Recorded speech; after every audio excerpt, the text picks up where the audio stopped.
This section introduces some basic SBIR and STTR data rights concepts by means of questions and answers. These frequently asked questions provide an opportunity to introduce some basic facts about this complex subject by means of real questions that SBIR entrepreneurs and their staffs frequently ask. So let's go to question 1. This person writes, I have funding from one of the 11 agencies that participates in the SBIR program, but the award did not result from a response to an SBIR topic or a phase 1 or phase 2 SBIR.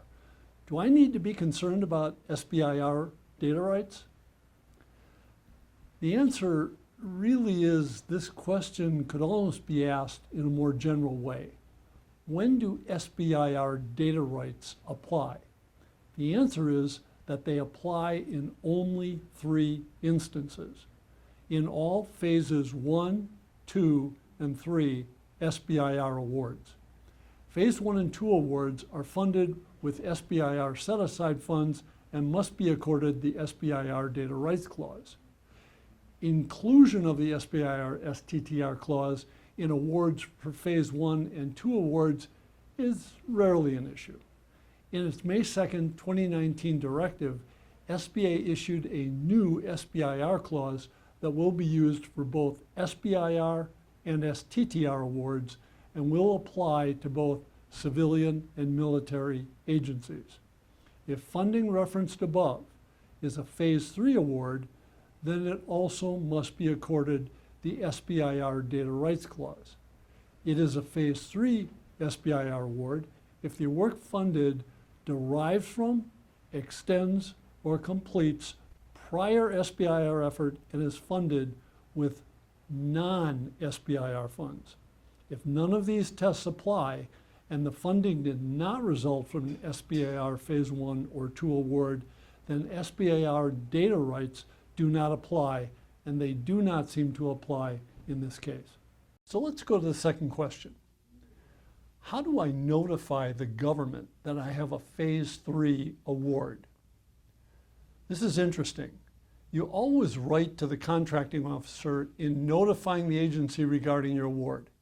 However, it is no longer necessary to notify the government of your receipt of a new SBIR award because SBA eliminated the extension or rollover provision in its May 2nd, 2019 SBIR STTR policy directive. Hence, the need to notify the government of each new SBIR award no longer exists.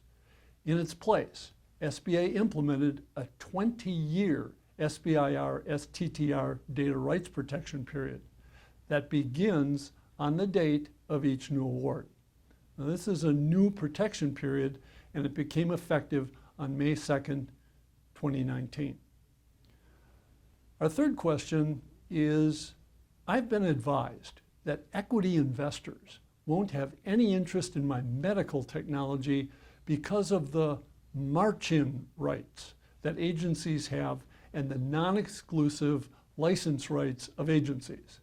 How should I address that? The answer is, it does not appear that these equity investors are completely familiar with federal funding rights. The government obtains march-in rights in patents, not in SBIR data.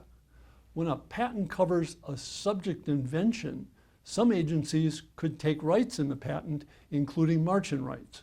These rights allow the government to step in and take over the patent. A subject invention is one conceived or reduced to practice under a federal funding agreement, which could be a contract, a grant, cooperative agreement, or some other federally funded award. The government has rarely, if ever, exercised these march-in rights, so this is not a realistic concern or risk. These march-in rights relate to patents granted only for subject inventions, and not to patents granted for technologies that were not conceived or reduced to practice under a federal funding agreement. March-in rights do not apply to SBIR data, which the government has no right to compromise while the protection period is in effect. So let's go to the fourth question.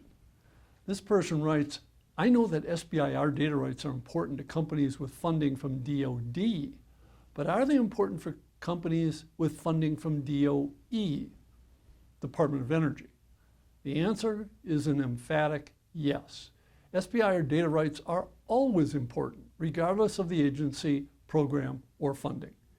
SBIR data rights grant the government a non-exclusive, royalty-free, paid-up worldwide license to use the SBIR data for limited purposes, but it cannot disclose the SBIR data as long as the protection period remains in effect.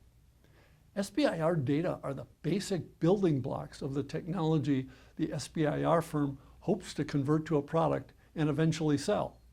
Disclosure of this data by the government invites competitors free entry into the market the SBIR firm is attempting to create without any investment, any effort, or work. If any of these competitors are multi-billion-dollar entities, they could dominate or take over completely the SBIR firm's technology, rendering sale of the technology and possibly eventual sale of the SBIR firm problematic at anything near fair values. Think of the SBIR data as the Coke formula. Coca-Cola would have hundreds of competitors if its formula were disclosed. SBIR data rights preserve value in the SBIR technology, the SBIR firm, and eventually create wealth for its owners. Hence, marking and preserving SBIR data rights is vital, regardless of the agency or technology. Let's go to question 5. This person writes, I have funding from the National Oceanic and Atmospheric Administration, NOAA, or the Department of Commerce, and I'm using a subcontractor to help design my technology. Does the flow down of SBIR data rights give them an ownership position in the technology? The answer, unfortunately, is yes. Using a subcontractor during the development stage of your SBIR technology creates what could be referred to as a donut hole in that technology. All data developed under the SBIR contract or award is SBIR data, even the data the subcontractor developed. The subcontractor owns the SBIR data that it generates, and the SBIR firm owns the SBIR data that it generates. The government owns none of it, but rather obtains a license to use it. Thus, be very careful about involving subcontractors during the development stage of SBIR technologies to assist in developing the technology. This may lead to expensive redevelopment of the subcontractor portion later, or paying almost a ransom to the subcontractor later to retrieve full ownership of the technology. The subcontractor's role should ideally be limited to testing or late-stage refinements that are not critical to the technology. This ideal meets reality, however, when the subcontractor is required at the proposal stage to win the SBIR award in the first place. Let's go to question 6. I have an STTR from the Army. Are the guidelines and concerns different for STTR data rights than for SBIR data rights? The answer is that STTR data rights are the same as they are for SBIR. The Army will issue an SBIR data rights clause formerly, which was DFARS 252.227-7018.